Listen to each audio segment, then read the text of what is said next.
Hey everyone, so do you want to learn how you can optimize your Facebook profile so that you're not potentially losing out on potential customers, potential business builders? Well, you have to stick around.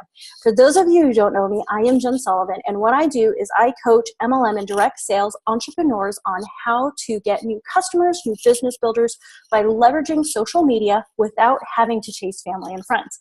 So as you are dropping in on a live, I want you to drop on a 1 if you're watching live. Also, let me know where you're watching from because I love to say hi to everybody. Now, if you are catching the replay, make sure that you still let me know where you're watching from, because what I do is I go back and I make sure that I go back and say hi to you all, because I love that. I love the interaction, and I am so appreciative of you guys, okay? So what I want you to think about is that your Facebook profile, your business page, however you are building your business online, is prime real estate for you, okay? So when someone sends you a friend request, or if you send a friend request, more than likely what they're gonna be doing is checking out your timeline, because we are all, even if you guys don't admit it, we are all Facebook stalkers, right? Like, I admit I am so a Facebook stalker. If you are going to admit it too, if you're brave enough to admit it, do like the hand raise emoji. But it's actually smart business, right? Because if you think about it, when you're building a business online, you want to make sure that you're connecting with people who you actually want to work with. So if there's someone that is a negative Nelly, or that is a Downerson, you don't necessarily want to work with that person, right? Because how people act on their social media platform, that's how they're going to act in real life. So it actually behooves you to go on someone's timeline and kind of look to see if that's actually really someone that you want to work with. Now, let's treat this as someone is actually Facebook stalking you, because more than likely when you send a friend request, when you follow someone, when you start interacting with them, they're going to go to your timeline. And you really want to treat it as a resume. So you want to make sure that you choreograph it so that when they look at it, they know exactly what you're all about. They want to interact with you because you're providing value, rather than someone that's just going to, that appears like you're going to immediately sell to them. All right. So the first thing that you want to take a look at is you want to take a look at your cover photo, right? So look at mine. So I change it up every once in a while, but I always want to make sure that people know, you know what? I'm real. I'm down to earth. I am a wife. I am a mother. But guess what? A little ninja trick is that because it's prime real estate, when you click on it, you can actually put a description and say, hey, you know what? Look, make sure that you follow, turn on your the notification so you don't miss any of my lives.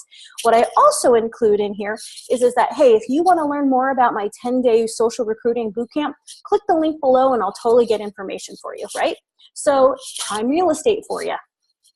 Now, another thing that you want to make sure is that your cover photo right here, or your profile picture, is you want to make sure that it looks professional, because if you want to attract leaders to you, leaders have professional pictures.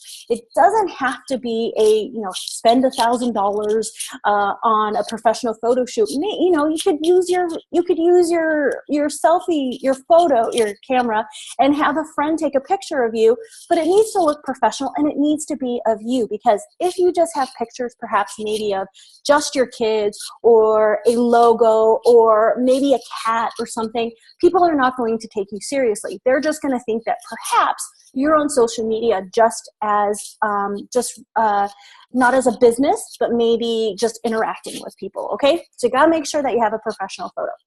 One thing that I also want you to take a look at is look at your intro, okay? So you want to have a good intro that describes exactly what you're all about, so that when people look at it, it also draws them into looking at your timeline. Another thing that you can do, and I'm not going to go into all of the details here, is that in here, if you push the edit button, you can put where you actually work, where your education is. But what I do is I actually put my my workplace as my business profile, so it's so easy for people to connect and like it, and that sort of thing. Another thing that you want to look at is, hey, this is prime real estate here. This is your preferred, I forget what it's called here. Your photos, but these you can change up and decide, okay, this is what I want they're called featured photos. want them to be. Now, these photos are here. I do these exactly on purpose. What are I doing? I'm here like pictures with some network marketers, some leaders in the industry, and hey, we're like just, hanging out, taking some selfies. Here, if leaders know who Ray Higdon is, they know who Kate McShay is, they know who Todd Falcone is, as well as Mike Dillard. And so they see, okay, Jen is interacting with this person, with these leaders.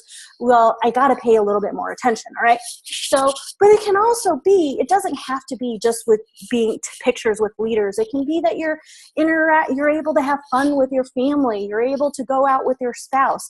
What this is choreographed so people take me seriously on what I'm all about, what my business is all about, and that I get to have a lifestyle that perhaps someone else wants, okay? So that's a couple things that you want to take a look at.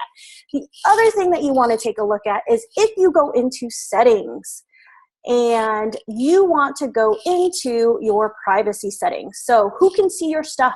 Public. Who can send friend requests? Everybody. Who can look up using email? Everybody. Who can look you up using a phone number that they actually know already? Everybody. Why do you want that? Because your business is online and you want your doors to be open. If your posts are not public, what you are doing is you're saying that your business is closed. So maybe the question comes up is, well, Jen, what about my kids? Thing is, I have my kids on there, but I am very careful to make sure that people don't know exactly where my kids are at. They don't know I don't take pictures of them at their school and post them. I don't take pictures and say, hey, we're at so-and-so, okay? So you can be very controlling. Maybe there are going to be some certain posts, but what you can do, let me show you, is go to the post and say, hey, you know what? I want this post to only go to maybe just my friends, or maybe only me, or maybe just my family. So you can actually change that. But otherwise, I suggest that your posts be public. And the reason why is because if you are building a business online, people want to know, like, and trust you. And how are you going to do that if everything is shut down? Okay. So the last thing that I want to show you is very, very important. And in your settings is go into your privacy. Who can see your future posts? Oh, public. I went there already. Timeline and tagging. I make sure that I'm the only one that can post on my timeline. People can tag me, but I have to actually approve it. Why? Because I am the choreographer of my timeline. I want to make sure that I know exactly what's going on there and people see me as a professional business person. All right. So the last thing I want to show you is public posts here. Public post filters and tools. Who can follow me? The public can follow me. Why? Because who knows how many friend limit can you have? If you know it, shout it out, comment down below. 5,000. You can only have 5,000 friends on your profile. However, you can have an unlimited number of followers. That's how the professionals, how the top earners make sure that they have a huge audience, is that they allow people to follow them. All right? So I wanted to go through a couple of those things. I know I'm doing this as a big old whirlwind, but I wanted you to make sure to show that your business is open, especially if you're building a business online. Was this helpful to you? If it was, drop a yes below, right? I'm like talking really fast. Now, so if you want my checklist, I actually created a checklist that walks you through this step by step and you know exactly where to go, what to do. What I want you to do is drop a checklist down below and I'll make sure that I reach out to you so I tell you how you can actually get it, all right? So I'm Jen Sullivan with JenSullivanCoaching.com. Love you guys. I am sorry that I wasn't able to see as many of your guys' comments. The reason why is because I was sharing my desktop, I was doing a live and sharing my desktop, so I can't see everything at the same time, all right? So I'll see you soon. Make sure if you want to have that checklist on what you need to do to look at your profile, then comment below checklist, all right? I'll see you guys soon. Bye.